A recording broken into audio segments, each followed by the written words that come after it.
Hello students, তোমাদের সবাইকে আমাদের চ্যানেলে ওয়েলকাম জানাই। আজকে আমরা প্রান্তিক প্রকাশনীর প্রশ্ন প্রস্তুতি 2026 এই বই থেকে আমরা পরিবেশ ও বিজ্ঞানের ফার্স্ট সামেটিভ পরীক্ষার জন্য যেটা প্রথম স্কুলের প্রশ্নপত্র দেওয়া হয়েছে সেটা আমরা সলভ করে নেব। এই বইটা সম্পর্কে তোমাদের প্রথমত বলি। প্রান্তিক প্রকাশনীর এটা একটা প্রশ্ন সংকলনের বই। এখানে দেখো সমস্ত বিষয় মানে বাংলা, ইংরেজি, ইতিহাস, ভূগোল, সংস্কৃত, বিজ্ঞান, গণিত, কম্পিউটার মিলে সব বিষয়ের তোমাদের ফার্স্ট, সেকেন্ড এবং থার্ড সামেটিভের কোশ্চেন থাকবে। সাজেশন সবগুলো তোমরা এই বইয়ের মধ্যে পেয়ে যাবে। ওকে, এবং এগুলো যেহেতু আমাদের ক্ষেত্রে স্পেসিমেন কপি এসছে, সেখানে সাবজেক্ট ওয়াইজ মানে প্রত্যেকটা সাবজেক্টের আলাদা আলাদা বই কিন্তু আমরা পেয়েছি। তোমরা যখন কিনবে এই সব বিষয় মিলে একটা মোটা তোমরা বই পাবে। এবং প্রিন্টেড যেটা প্রাইস দাম দেখো লেখা আছে 400 টাকা মাত্র, তোমরা অবশ্যই ডিসকাউন্ট পাবে। চলো আমরা শুরু করি। আমাদের ফার্স্ট সামেটিভের এখানে সিলেবাস এবং নম্বর বিভাজন সবগুলো এখানে কিন্তু দেওয়া হয়েছে। অলরেডি আমরা সিলেবাসের ক্লাস দিয়েছি, সমস্ত বিষয়ের সিলেবাস, কোন পর্বে কোন চ্যাপ্টার রয়েছে, কি মানে কত নম্বর বিভাজন, কত নম্বর প্রশ্নপত্র হয়, কোন চ্যাপ্টার থেকে কত নম্বর আসে, সবগুলো কিন্তু আমরা ডিটেলসে আমাদের সিলেবাসের ভিডিওতে কিন্তু বলে দিয়েছি। যারা দেখুন অবশ্যই দেখে নিও। চলো আমরা প্রথম স্কোরটা সলভ করি। এখানে দেখো একের দাগে যে এমসিকিউ দেওয়া হয়েছে, প্রথমে বরফ গলনের লিনতাপ সেটা হচ্ছে 80 ক্যালোরি পার গ্রাম। মানে 1 গ্রাম বরফকে 0 ডিগ্রি সেলসিয়াসের থেকে 0 ডিগ্রি সেলসিয়াসেরই যদি জলে পরিণত করতে হয়, কেমন 0 ডিগ্রি সেলসিয়াসের আমাদের 1 গ্রাম বরফ রয়েছে, 0 ডিগ্রি সেলসিয়াসের 1 গ্রাম বরফ, সেটাকে আমরা 0 ডিগ্রি সেলসিয়াসেরই 1 গ্রাম কিসে পরিণত করব, জলে পরিণত করব, তাহলে আমাদের 80 ক্যালোরি পার গ্রাম আমাদের কিন্তু তাপ লাগে, তাই না? 80 ক্যালোরি পার গ্রাম মানে হচ্ছে 1 গ্রাম বরফকে 1 গ্রাম 0 ডিগ্রিরই জলে পরিণত হতে 80 ক্যালোরি তাপ লাগে। তাহলে এটা হচ্ছে বরফ গলনের লিন তাপ। এবং যদি বাষ্পীভবনের লিন তাপ বলে তখন তোমরা মনে রাখবে সেটার ভ্যালু হচ্ছে 537 ক্যালোরি পার গ্রাম। নিস্তড়িত কণা, ইলেকট্রনের আধান হচ্ছে ঋণাত্মক মাইনাস, তাই না?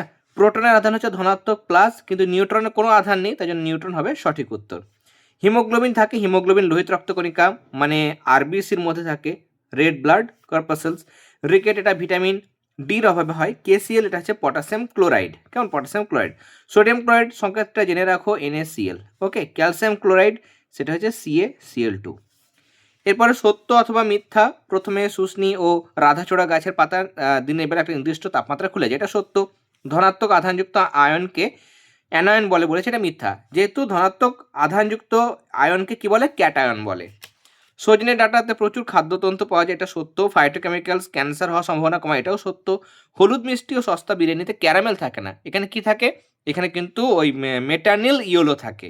ওকে, তাহলে এটা মিথ্যা। এরপরে 3 দাগের প্রশ্নগুলো দেখবো আমরা। প্রথম প্রশ্ন দেখো, এসআইতে তাপের একক সেটা হচ্ছে ক্যালোরি। গলন কাকে বলে? গলন হচ্ছে যে স্থির চাপে তাপ গ্রহণ করে কোনো কঠিন পদার্থের তরলে পরিণত হওয়ার ঘটনাকে গলন বলে, তাই না? তাপ গ্রহণ করে কোনো কঠিনে তরলে পরিণত হওয়ার ঘটনাকে গলন বলে। সোজা ভাষায় তোমরা কিন্তু এটা বলতে পারো।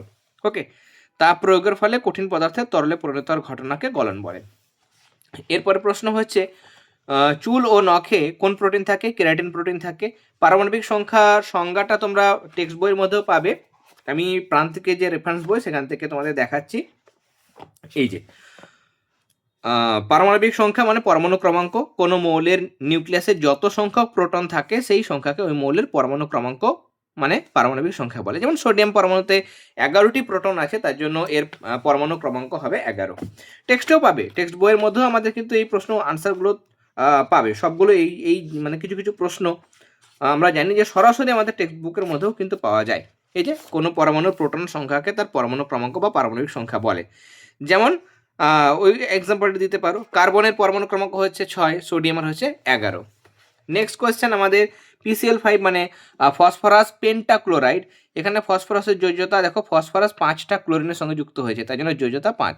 ওকে, এরপরে নেক্সট খাদ্যে উপযুক্ত পরিমাণ প্রোটিনের অভাব ঘটলে 1 থেকে 4 বছর বয়স্ক শিশুদের অপুষ্টিজনিত যে রোগ হয় সেটা হচ্ছে কোয়াশেরকার। ওকে, কোয়াশেরকার রোগ কিন্তু হয়।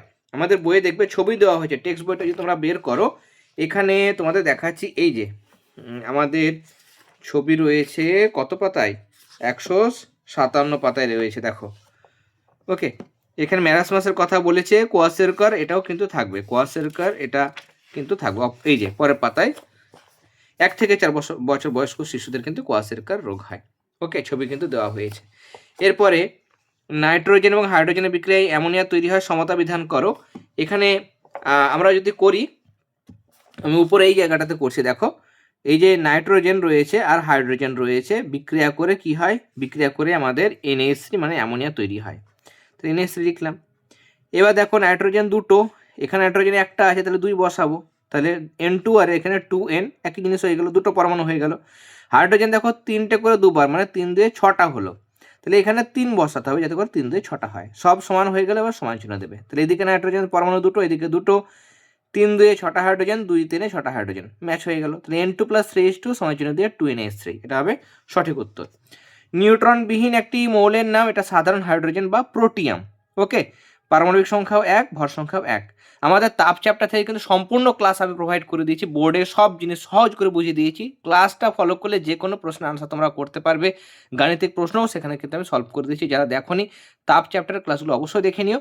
আর এই যে চ্যাপ্টার পরমাণু অণু রাসায়নিক বিক্রিয়া, এই চ্যাপ্টারটা খুব শীঘ্রই তোমরা কিন্তু আমাদের চ্যানেলে পেয়ে যাবে। এখানে কিন্তু আমরা প্রত্যেকটা বিষয় খুব সহজ করে বোর্ডের মধ্যে এক্সপ্লেন করবো, অবশ্যই ক্লাসগুলো তোমরা কিন্তু দেখবে। তার জন্য যারা এখনো পর্যন্ত চ্যানেলটি সাবস্ক্রাইব করো অবশ্যই কিন্তু সাবস্ক্রাইব করে নিও। ওকে, এখানে বলছে তুতের দ্রবণে লোহার ছুরি ডোবালে ছুরির কি পরিবর্তন হবে, এবং এখানে এই কি ধরনের বিক্রিয়া এবং রাসায়নিক সমীকরণ লেখো। দেখবো আমরা আমাদের এই যে দেখো বইয়ের মধ্যে এই জিনিসটা কিন্তু আছে। ওকে, বইয়ের মধ্যে আছে, তোমাদের দেখাবো আমি। এই যে তুতের দ্রবণ থেকে কিছুটা Cu বাই-পজিটিভ আয়ন এসে রাসায়নিক বিক্রিয়া করে লোহার ছুরির গায়ে লালচে বাদামি তামার আস্তরণ তৈরি করলো বা তৈরি করবে। লোহার ছুরি থেকে কিছুটা Fe2+ আয়ন তৈরি করে, যা ওই দ্রবণের মধ্যে গুলে যায়, যদিও তার পরিমাণ চোখে দেখে বোঝা যায় না। এই বিক্রিয়াটাকে সমীকরণ আকারে এভাবে লেখা যায়: Fe + CuSO4, এটা আয়রন, এটা কপার সালফেট, তৈরি হয় FeSO4 মানে ফেরাস সালফেট প্লাস Cu মানে কপার। তাহলে কপার তৈরি হয়েছে যেটা লোহার গায়ে লাগছে, তার জন্য যেহেতু কপারের রঙটা হচ্ছে বাদামি লাল, তার জন্য বাদামি লাল হয়ে যাচ্ছে। এবং এটা হচ্ছে এক ধরনের কি বিক্রিয়া, প্রতিস্থাপন বিক্রিয়া। তাহলে টেক্সটের 98 পাতায়, কেমন টেক্সটের আমরা এটা টেক্সটের 98 পেজ নাম্বারে পেয়ে যাব, বা যাদের কাছে প্রান্তিকের রেফারেন্স বই রয়েছে 103 পাতা বের করো। 103 পাতায় দেখো এখানে কিন্তু উত্তরটা করে দেওয়া হয়েছে। এই যে এখানে লাল বলেছে, তোমরা লালচে বাদামি বলবে এই জায়গাটা, আর এখানে পুরো ব্যাখ্যাটা দেওয়া হয়েছে এবং রাসায়নিক বিক্রিয়াটাও কিন্তু দেওয়া হয়েছে এবং উল্লেখ করবে যেটা প্রতিস্থাপন বিক্রিয়া। নেক্সট, একটি তেলে দ্রবণীয় ভিটামিন, তোমরা ভিটামিন এ লিখতে পারো, vitamin A, D, E, K, এই 4টে ভিটামিন তেলে দ্রব্য, আর ভিটামিন B কমপ্লেক্স C এগুলো হচ্ছে জলে দ্রব্য। জলে দ্রবণীয় B কমপ্লেক্স লিখবে বা সি লিখবে। খাদ্যের যে উপাদানগুলো আছে তার মধ্যে 4টে নাম লিখতে বলেছে, তাহলে কার্বোহাইড্রেট বা শর্করা, প্রোটিন, ফ্যাট বা লিপিড বা স্নেহ পদার্থ একই জিনিস, আর ভিটামিন। মাটির কলসির জল ঠান্ডা থাকে কেন?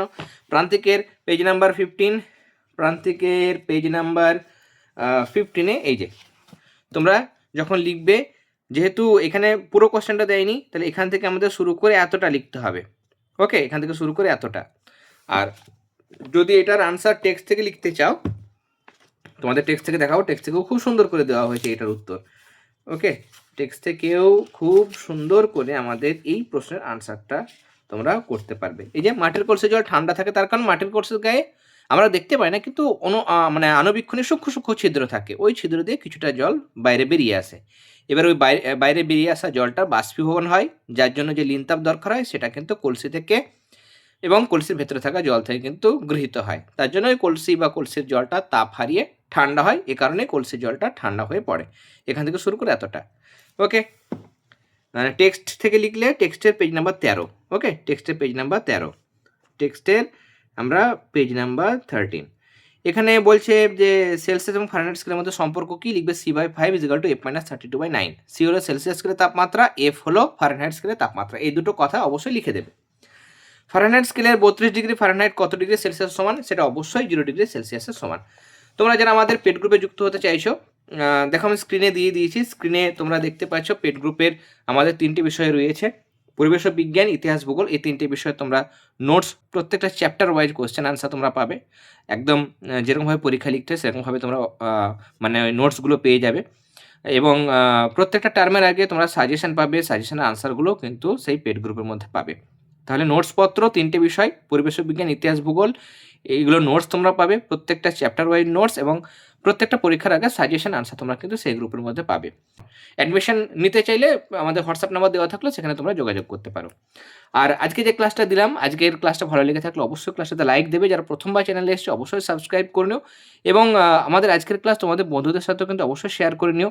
যারা প্রশ্ন প্রস্তুতি কিনেছে, যারা সলিউশন চাইছে তাদেরকেও কিন্তু অবশ্যই ভিডিওগুলো শেয়ার করে দিও। কেমন? এরপর নেক্সট যে আমাদের স্কুলগুলো রয়েছে সেগুলোর সলিউশন আমরা খুব শীঘ্রই আমাদের চ্যানেলে নিয়ে আসবো। তাহলে তোমরা সবাই খুব ভালো থেকো। সবাইকে অল দ্য ভেরি বেস্ট।